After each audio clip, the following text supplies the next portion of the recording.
பக்தியும் புனிதமும் ஒன்றாக பிறந்த இடம் அது திருவண்ணாமலை. இங்கு திகழ்கிறார் ஒளியாகவும் சக்தியாகவும் விளங்கும் அண்ணாமலையார்.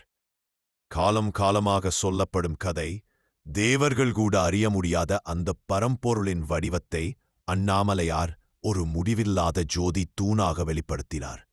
அந்த ஜோதி, அந்த ஒளி, அந்த சக்தி நூற்றாண்டுகள் கடந்தபின் அண்ணாமலை என உருவானது.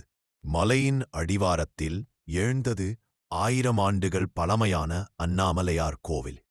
சோழர், பாண்டியர், நாயக்கர், விஜயநகரர் பல தலைமுறைகளின் அர்ப்பணிப்பால் இன்று இது தமிழ்நாட்டின் ஆன்மீக நெஞ்சாக திகழ்கிறது. 24 அடி உயரமான ராஜகோபுரம், அழகிய தீட்சண்யங்கள், இவை அனைத்தும் அண்ணாமலையாரின் மகிமையை சாட்சியமாக கூறுகின்றன. ஆனால் இந்த புனித ஸ்தலத்தின் மகத்துவம் உச்சத்துக்கு செல்லும் தருணம் கார்த்திகை தீபம். மலையின் உச்சியில் ஏற்றப்படும் அந்த தீபம் அண்ணாமலையாரின் ஜோதி ரூபத்தை உலகமே காணும் தருணம்.